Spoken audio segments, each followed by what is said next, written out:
जय Shri Ram friends, once again welcome back to my YouTube channel. मैं travel buddy स्वागत करता हूं आप लोगों का एक नए वीडियो, एक नई सफ़र की ओर। दोस्तों, आगे बढ़ने से पहले please subscribe to my YouTube channel, like the video and share it with your friends. Plus दोस्तों, please press the bell icon to so that आप लोगों को मेरे अगले वीडियो का नोटिफिकेशन आपके नोटिफिकेशन पैनल में मिलता रहे। फ्रेंड्स, आज मैं किसी विशेष कंट्री के बारे में बात नहीं करने वाला हूँ। आज दोस्तों मैं उन कंट्रीज़ के बारे में बात करने वाला हूँ जहाँ पर कि इंडियंस यानी कि भारतीय लोग बिना वीज़ा के डायरेक्टली पासपोर्ट लेके टिकट करवा के घूमने जा सकते हैं। तो दोस्तों, बहुत से लोग ऐसे होते हैं जो विदेश की यात्रा करने का सपना देखते हैं, लेकिन वो अपने इस सपने को इसलिए पूरा नहीं कर पाते क्योंकि उनके पास विदेश जाने के लिए वीज़ा नहीं होता है।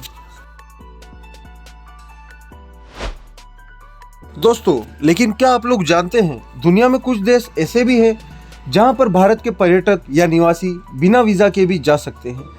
भारतीय होने के नाते आपको बिना वीज़ा के किस देश में एंट्री मिल सकती है, तो आप लोग जो सोचेंगे वो यह होगा कि नेपाल। लेकिन दोस्तों, नेपाल के अलावा भी दुनिया के ऐसे बहुत से देश हैं जहां पर कि आप लोग बिना वीज़ा के जा सकते हैं। शायद आपको इस बात पर यकीन भी नहीं होगा, लेकिन यह सच है दोस्तों। तो दोस्तों, मैं आज आप लोगों को दुनिया के ऐसे 8 देशों के बारे में बताने वाला हूं जहाँ पर कि यदि आप लोग भारत के निवासी हैं तो आप लोग बिना वीज़ा के उस देश में डायरेक्टली एंटर कर सकते हैं दोस्तों। तो दोस्तों, आप इस वीडियो में अंत तक बने रहिएगा और शुरू करते हैं आज की हमारी यात्रा। तो दोस्तों, सबसे फर्स्ट देश जिसकी आज हम लोग बात करने वाले हैं वो है दोस्तों मॉरिशस। जी हाँ दोस्तों, मॉरिशस दोस्तों आप लोग बिना वीज़ा के जा सकते हो। उसके अलावा दोस्तों, अगर मैं आप लोगों से बात करूं कि मॉरिशस कैसा है और किस तरह का है, तो दोस्तों आप लोगों ने कई बॉलीवुड मूवीज़ में देखा होगा कि मॉरिशस एक बहुत ही शानदार कंट्री है जहां पर कि कई मूवीज़ भी शूट हो चुकी है। मॉरिशस हिंद महासागर में एक द्वीप देश है जहां विभिन्न जातीय और धार्मिक समुदायों के लोग रहते हैं। मॉरिशस सफ़ेद रेतीले समुद्र तटों से घिरा एक बहुत खूबसूरत देश है जो दुनिया के सबसे व्यापक प्रवाल भीतियों में से एक है। इस देश में उष्णकटिबंधीय जलवायु है और यहाँ वनस्पतियों और जीवों की दुर्लभ प्रजातियां पाई जाती हैं। यहाँ की प्राकृतिक सुंदरता की वजह से यहाँ हर साल भारी संख्या में पर्यटक जाते हैं।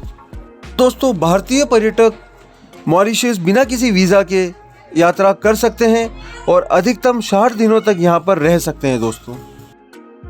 अब बात करते हैं दोस्तों जमाइका की। जमाइका एक और कैरिबियन द्वीप देश है जो कैरिबियन समुद्र में चौथा सबसे बड़ा देश है। इस देश में आर्द्र और गर्म जलवायु पाई जाती है जो ऊंचाई के अनुसार बदलती रहती है। जमैका भी अपने पर्यटकों के लिए काफ़ी अच्छा देश है। यहाँ की जलवायु उष्णकटिबंधीय है। भारतीय पर्यटक आसानी से जमैका की सैर कर सकते हैं और यहाँ आने के लिए भी उन्हें वीज़ा की आवश्यकता नहीं होती है। बिना वीज़ा के भारतीय जमैका में करीब 14 दिन रह सकते हैं दोस्तों। यहाँ पर दोस्तों मैं आप लोगों को बता दूं कि बिना वीज़ा आप लोग जा तो सकते हो, लेकिन कुछ डेज की वहाँ पर लिमिट भी होती है। अब आती है दोस्तों बारी मकाऊ की। दोस्तों, मकाऊ एशिया महाद्वीप का एक ऐसा देश है जो यूएस के लास वेगास के बराबर है। यह देश कभी पुर्तगालियों का उपनिवेश था, लेकिन आज इस देश में चीनी संप्रभुता है। यह देश समुद्री तट पर स्थित ऐसा देश है जो अपने कैसीनो और होटलों के लिए काफ़ी फेमस है। भारतीय पर्यटक मकाऊ में बिना किसी वीज़ा के यात्रा कर सकते हैं और अधिकतम 30 दिनों तक यहाँ पर रुक सकते हैं दोस्तों। मकाऊ दोस्तों वर्ल्ड का सबसे बड़ा कैसीनो पॉइंट भी है। यहाँ पर यदि आप लोग चाहें तो कैसीनोस के एंजॉयमेंट भी ले सकते हैं दोस्तों। अब बारी आती है दोस्तों इक्वाडोर की। दोस्तों, इक्वाडोर दक्षिण अमेरिकी तट स्थित एक ऐसा सुंदर देश है जहाँ पर स्पेनिश बोली जाती है। और दोस्तों बहुत ही शानदार प्राकृतिक सुंदरता है और दुनिया की सबसे विविध जैव विविधता वाला देश है। जो प्रकृति में आनंद लेना चाहते हैं तो यह देश उनके लिए सबसे अच्छा पर्यटक स्थल है। भारतीय नागरिकों को इक्वाडोर की यात्रा से पहले वीज़ा की ज़रूरत नहीं पड़ती है, लेकिन अगर आपके पास पासपोर्ट है तो यहाँ पहुँचने पर आपको परमिट दिया जाता है जो कि करीब 90 दिनों तक वैध रहता है दोस्तों। इन 90 दिनों में दोस्तों आप लोग आराम से इक्वाडोर घूम सकते हैं और यहाँ की चीज़ों का, यहाँ की प्रकृति का आनंद ले सकते हैं। अब आता है दोस्तों डोमिनिका, जो कि एक कैरिबियाई द्वीप देश है जिसकी अर्थव्यवस्था पर्यटन और कृषि पर काफ़ी निर्भर है। डोमिनिका का नाम खूबसूरत पर्यटन स्थलों की लिस्ट में शामिल है क्योंकि यहाँ पर कई पहाड़, वर्षावन, झील, नदियाँ, राष्ट्रीय उद्यान हैं। इसके साथ ही डोमिनिका में दुनिया का दूसरे सबसे बड़ा गर्म पानी का झरना बॉइलिंग लेक काफ़ी फेमस है। अगर आप भारतीय हैं तो आप हवाई या सड़क मार्ग से इस देश की यात्रा कर सकते हैं। इस देश में आने वाले पर्यटक यहाँ की जीवन संस्कृति का हिस्सा बन सकते हैं और समुद्र तटों पर लंबी सैर कर सकते हैं या जंगल सफारी पर भी आप लोग जा सकते हैं। बता दें कि यहाँ आने के लिए भारतीयों को पर्यटक वीज़ा की आवश्यकता नहीं होती है और यहाँ उन्हें अधिकतम 90 दिनों तक रहने की अनुमति होती है। दोस्तों इस समय में तो दोस्तों आप लोग आराम से पूरे डोमिनिका को एक्सप्लोर कर सकते हैं। अब आता है दोस्तों अगला देश, जो कि है दोस्तों भूटान। दोस्तों भूटान भारत के पड़ोसियों में से एक ऐसा देश है जिसके साथ हम अच्छे संबंध रखते हैं।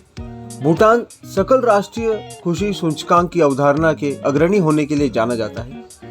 भूटान अपने वन जीवन और सुंदरता के लिए जाना जाता है। यह देश पर्यटन को काफी बढ़ावा देता है और विदेशियों का स्वागत करता है।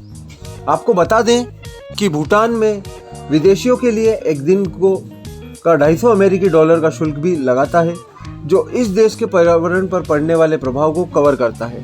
लेकिन भारतीय पर्यटकों के लिए यहाँ कोई शुल्क नहीं लगाया जाता है और न उन्हें किसी वीज़ा की आवश्यकता होती है। अगर आप भूटान की यात्रा करना चाहते हैं तो आप एकमात्र राष्ट्रीय एयरलाइंस डूक एयर या सड़क माध्यम से भूटान जा सकते हैं। भूटान की सबसे खास बात यह है कि यहाँ की सरकार अपनी अनूठी संस्कृति और पर्यावरण के बारे में पूरी तरह से जागरूक है, जिसकी वजह से एक समय में सीमित संख्या में पर्यटक ही यहाँ पर आ सकते हैं। तो दोस्तों आप लोग भारतीय होने का फायदा उठाएं और भूटान घूमने जरूर जाएं। अब तो दोस्तों आता है नेपाल, जिसे कि आप लोग करीब सभी लोग जानते ही हैं। नेपाल भारत के उत्तर में स्थित एक ऐसा पड़ोसी देश है और दोनों एक विशेष संबंध साझा करते हैं, जिसकी वजह से दोनों देश के नागरिकों को सीमा पार स्वतंत्र रूप से स्थानांतरण करने की अनुमति है। अगर आप नेपाल घूमने का प्लान बना रहे हैं तो बता दें कि आप बिना किसी पासपोर्ट या वीज़ा के नेपाल जा सकते हैं और देश में रहकर काम भी कर सकते हैं। दुनिया के सबसे ऊंचे पर्वत माउंट एवरेस्ट का घर होने की वजह से नेपाल में आने वाले पर्यटकों को संख्या काफ़ी ज़्यादा है। नेपाल एक बहुत अच्छा और खूबसूरत देश है। यहाँ पहाड़ियों की ऊंचाई से आप कई शानदार दृश्य देख सकते हैं। बता दें कि आप अगर नेपाल जाना चाहते हैं तो आप आसानी से हवाई या सड़क मार्ग की मदद से इस देश की यात्रा कर सकते हैं।